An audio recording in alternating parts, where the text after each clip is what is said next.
Hello everyone, आज हम पढ़ेंगे हिमाचल प्रदेश की नदी प्रणाली के बारे में। हिमाचल प्रदेश में मेनली जो नदियां बहती है वो है चिनाब, रावी, व्यास, सतलुज और यमुना। ओके। चिनाब नदी का जो वैदिक नाम है अस्कनी है, इसका संस्कृत नाम है चंद्रभागा और इसका जो उद्गम स्थान है वो है तांडी, चंद्र और भागा का संगम। नेक्स्ट रावी का वैदिक नाम है पुरुषनी, संस्कृत नाम है इरावती और इसका जो उद्गम स्थल है वो है बड़ा बंगाल, कांगड़ा। व्यास नदी है नेक्स्ट। व्यास का वैदिक नाम है अजीकिया, संस्कृत नाम है विपाशा और उद्गम स्थान है रोहतांग पास, कुल्लू। नेक्स्ट है सतलुज नदी, इसका वैदिक नाम है शुतुद्री, संस्कृत नाम है शतुद्रु और उद्गम स्थान है राकसताल, मानसरोवर के पास। नेक्स्ट है यमुना। यमुना का जो वैदिक नाम है वो है कालिंदी और इसका जो उद्गम स्थल है वो है यमुनोत्री, उत्तराखंड। अब यमुना नदी के बारे में डिटेल से पढ़ेंगे। यमुना का उद्गम जो है यमुनोत्री, उत्तराखंड में होता है तथा यह हिमाचल में खादर मांजरी सिरमौर नामक स्थान पर हिमाचल प्रदेश में प्रवेश करती है तथा ताजेवाला के पास हिमाचल को छोड़कर हरियाणा में प्रवेश करती है। यह क्यारदादून को देहरादून से अलग करती है। मान्यता के अनुसार इसका संबंध सूर्य से है। यह हिमाचल और उत्तराखंड के मध्य पूर्वी सीमा पर बहती है तथा 22 किलोमीटर की सीमा बनाती है। टॉन्स, पब्बर, गिरी, बाटा, जलाल आदि इसकी मुख्य सहायक नदियां हैं। यहाँ पे टॉन्स दिया गया but it's mainly Tons. Okay, सो टॉन्स यह यमुना की एक महत्वपूर्ण सहायक नदी है। यह देहरादून घाटी में कालसी नामक स्थान पर यमुना में मिलती है। यह नदी सुपीन और रूपीन नामक जलधाराओं से मिलकर बनती है। यह दोनों नदियाँ उत्तराखंड के नेटवाड़ में मिलती है। इसे गिरी या गिरी गंगा भी कहा जाता है। यह शिमला के जुब्बल नगर के पास नगर के ऊपर कुपट चोटी से उत्पन्न होती है। यह सिरमौर जिले को सिसगिरी तथा ट्रांसगिरी दो भागों में बांटती है तथा सिरमौर में बहती हुई रामपुर घाट स्थान में यमुना में मिलती है। जलाल यह गिरी नदी की सहायक नदी है जो सिरमौर की घाटी श्रेणी से निकलती है। मारकंडा यह क्यारदादून घाटी से निकलती है। इसके तट पर नाहन बसा हुआ है। आंध्रा यह पब्बर की सहायक नदी है जो शिमला के चिड़गांव से निकलती है। असनी यह गिरी की सहायक नदी है। बाटा यह नाहन चोटी के तल पर उत्पन्न होती है जिसे जलमूसा का नाला कहा जाता है। पब्बर यह टॉन्स की सहायक नदी है जो शिमला के चंदन नाहन झील से निकलती है। पटसारी यह पब्बर की सहायक नदी है। यह निचले हिमालय की पहाड़ियों में खड़ा पत्थर नामक स्थान से निकलती है जो शिमला जिले में है। नेक्स्ट है सतलुज नदी। इसका पौराणिक नाम शतुद्री है तथा संस्कृत नाम शुतुद्रु है। इसका उद्गम कैलाश पर्वत के मानसरोवर झील के राकसताल से हुआ है तथा तिब्बत में स्थानीय भाषा में इसको लोंगछेन खम्बाया, जंगती अथवा मुक्संग कहा जाता है तथा यूनानियों ने इसे हेसिद्रस अथवा जाराद्रास कहा। यह शिवकिला नामक स्थान पर हिमाचल में प्रवेश करती है। यह हिमाचल प्रदेश में लगभग 320 किलोमीटर सफ़र तय करने के बाद भागना में हिमाचल को छोड़कर पंजाब में प्रवेश करती है। यह छौहारा बड़ाहल स्थान पर किन्नौर से शिमला में प्रवेश करती है। यह किन्नौर, शिमला, सोलन, मंडी और बिलासपुर से होकर बहती है। इसके तट पर बसे नगर नामगिया, कल्पा, रिकांगपिओ, रामपुर, सुन्नी और बिलासपुर हैं। इसके सहायक नदियाँ स्पीति, रोपा, ताइती, केशांग, मूलगांव, युलाह, वांगर, रूपी, बसपा, दुलिंग, शोलडांग, थरोग, ग्याथंग आदि। बसपा यह किन्नौर की बसपा पहाड़ी से निकलती है तथा करछम में सतलुज में मिल जाती है।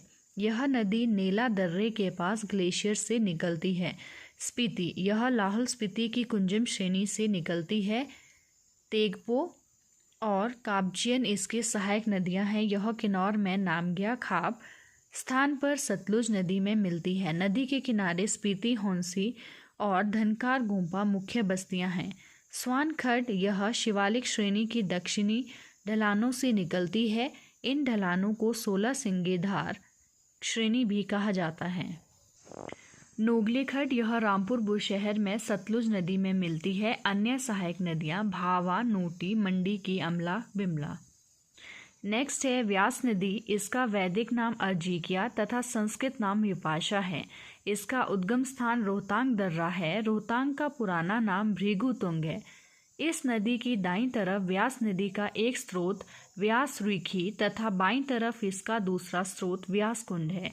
यह दोनों स्रोत मनाली से 10 किलोमीटर दूर पलचन गांव में मिलते हैं। रहानी नाला व्यास का पहला सहायक नाला है। व्यास हिमाचल प्रदेश में 256 किलोमीटर की दूरी तय करने के बाद मिर्थल नामक स्थान पर पंजाब में प्रवेश करती है। पुराने समय में लाहौल स्पीति कुल्लू से जुड़ा हुआ नहीं था। इन क्षेत्रों के लोगों ने इन्हें जोड़ने के लिए भगवान शिव की आराधना की। तब भगवान शिव ने अपने त्रिशूल से पर्वत को काटकर रोहतांग दर्रे का निर्माण किया। यह नदी पंजाब में हरी का पतन नामक स्थान पर सतलुज नदी में मिल जाती है। व्यास नदी को विपाशा क्यों कहा जाता है? एक बार विश्वामित्र ने ऋषि वशिष्ठ के 100 पुत्रों को मार दिया तो ऋषि वशिष्ठ ने घोर दुख और पीड़ा में खुद को रस्सियों से बांधकर इस नदी अर्जिकिया में छलांग लगा दी, परंतु इस नदी ने उनकी रस्सियां खोलकर उन्हें बाहर फेंक दिया। उस स्थान को अवशिष्ट गांव के नाम से जाना जाता है। तभी से ऋषि वशिष्ठ की रस्सियां खोलने के कारण इस नदी का नाम विपाशा पड़ गया। इसके तट पर बसे नगर मनाली, नगर, कटराइन, रायसन, कुल्लू, पंडू मंडी, सुजानपुर, नादौन, देहरा गोपीपुर। ऋषि नारद, वशिष्ठ, विश्वामित्र, भृगु, जमदाग्नि, भारद्वाज, वामदेव, कपिल, गौतम श्रृंगी, व्यास और परशुराम यहाँ कई बार आते थे। मुख्य सहायक नदियाँ पार्वती, मलाना, सोलंग, मनालसू, सुयोजन, सुजोयन, फोजल, सरवरी, देहर, हंसा तीर्थन, जीवनी, सुकेती, सोन, सैंज आदि। धौलाधार पर्वत श्रेणी में इसकी सहायक नदियाँ अवा नदी कांगड़ा में, पालमपुर के पास बनेर नदी, कांगड़ा में बाणगंगा, चक्की, गजखड़ जो पोंग बांध पर व्यास में मिलती है, लूनी, मनूनी, न्यूगल, सुकेती, और इसके अलावा है हारला, यह कुल्लू के भुंतर में व्यास में मिलती हैं। देन पार्वती, यह मुख्य हिमालय श्रेणी में कुल्लू के मणिकरण के मंदलाई ग्लेशियर से निकलती है। मणिकर्ण और कसोल तट पर बसे मुख्य नगर है। तीर्थन, मुख्य हिमालय में कुल्लू से निकलती है, यह लारजी में व्यास से मिलती है। उहल कांगड़ा के धौलाधार से निकलती है, यह नदी मंडी में व्यास नदी में मिलती है। चिनाब, बारालाचा दर्रे के विपरीत में चंद्र और भागा नदियां उत्पन्न होती है और तांदी में मिलकर चिनाब नदी का निर्माण करती है।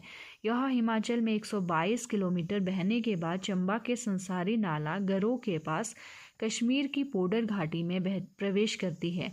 यह जल के घनत्व के अनुसार हिमाचल की सबसे बड़ी नदी है। कौन सी? चिनाब। उदयपुर, किलाड़, डोडा, रामबान तथा अधिकांश जनसंख्या कोकसर एवं दारचा से लेकर पांगी के संसारी नाला तक बसी हुई है। सहायक नदियां हैं भागा, यह लाहौल घाटी से निकलती है। चंद्रा, यह चंद्र हिमनद ग्लेशियर से निकलती है, इसके तट पर कोकसर गांव बसा है। नेक्स्ट है रावी नदी। यह नदी धौलाधार पर्वत श्रृंखला के बड़ा बंगाल कांगड़ा क्षेत्र के भादल और तांतगुरी नामक 2 हिमखंडों के संयुक्त होने से गहरी खड्ड के रूप में निकलती है। इस नदी का प्राचीन नाम इरावती है, इसे स्थानीय बोली में रौती भी कहते हैं। चंबा नगर इसके किनारे पर बसा है। रावी नदी पीर पंजाल को धौलाधार से अलग करते हुए एक खाई से बहती है। यह नदी चंबा शहर के साथ बहती हुई हिमाचल प्रदेश में कुल 158 किलोमीटर बहकर खेड़ी नामक स्थान पर पंजाब में प्रवेश कर जाती है। सिकंदर महान ने इसे हाइड्रास्टर रोहडेस का नाम दिया था। यह पाकिस्तान के चेनाब में मिल जाती है। सहायक नदियां भांदल, यह पीर पंजाल और धौलाधार पर्वत श्रेणियों के बीच बड़ा बंगाल से निकलती है और तंदगिरी में समा जाती है। स्यूल, इसका उद्गम स्थान भी पीर पंजाल और धौलाधार श्रेणियों के मध्य ही है। अन्य सहायक नदियां हैं बैरा, तंदगिरी, बुद्ध हिल, तुंडा, साहो, चिरचिंद, नाला। स्वान नदी, यह एक बरसाती नदी है। यह उन्ना में शिवालिक की पहाड़ियों से उत्पन्न होती है। उन्ना में इसे दुख की नदी, रिवर ऑफ सौरो भी कहा जाता है। यह नदी उन्ना को 2 भागों में बांटती है।